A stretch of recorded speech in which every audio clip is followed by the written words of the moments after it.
साथियों, एक नया फरमान आया है कि कांवड़ यात्रा के रास्ते में जितने भी फल सब्जी बेचने वाली रेहड़ियां हैं, स्टॉल्स हैं या ढाबे रेस्टोरेंट्स हैं, ये खाने के ढाबे हैं, तमाम लोगों को अपना नाम बोर्ड पर लिखना होगा। इसके पीछे की मंशा बड़ी स्पष्ट है, आप समझ गए होंगे। हिंदू कौन है, मुसलमान कौन है। हो सकता है इसमें जाति भी हो, इनके मंशा में ये हो सकता है कि कहीं दलित तो नहीं है, ये सब हो सकता है, बिल्कुल संभव है।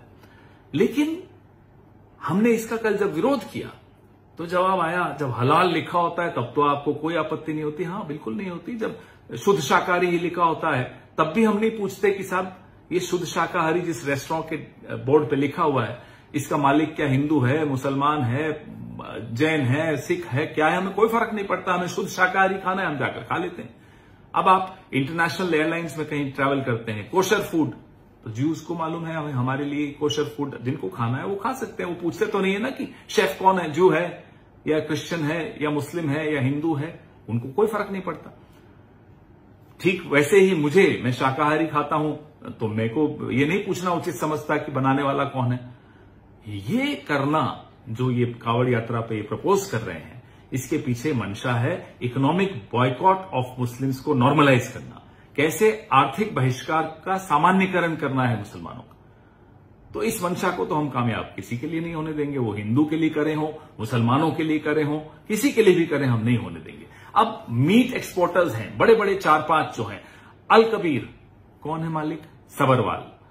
अरेबियन एक्सपोर्ट्स कौन है मालिक, कपूर। MKR फ्रोजन कौन है मालिक, मदन एबट। PML इंडस्ट्रीज मालिक कौन है, बिंद्रा साहब है। और एक होमवर्क भी दे दूं, अल दुआ, पता लगाइएगा कि जब ये अल दुआ नाम की बीफ एक्सपोर्टर कंपनी बनी थी तो इसके मालिक कौन थे। ये होमवर्क मैं संघ के विचारधारा वाले दोस्तों को दे रहा हूं। जिस तरह से अगर हिंदू मीट एक्सपोर्ट करता है तो रहती तो वो मीट ही है ना, या दाल चावल बन जाती है, वो मीट ही रहेगा। ठीक उसी तरह से अगर कोई अल्ताफ या रशीद आम अमरूद बेच रहा है तो आम अमरूद ही रहेंगे, वो गोश्त नहीं बन जाएंगे। तो ये संघ वाले जो लोग हैं बिना सोचे समझे जब कुछ काम करते हैं तो फंस जाते हैं, पहली ही आर्ग्यूमेंट में धाराशायी हो जाते हैं। लेकिन जो षड्यंत्र ये लोग रच रहे हैं, हमारी आपकी जो एक तहजीब है, अब एक उस तहजीब में मुझे याद आता है अलीगंज लखनऊ में, वहां बड़ा मंगलवार के पीछे की जो कहानी है वो सुनकर बड़ा आनंद आता है।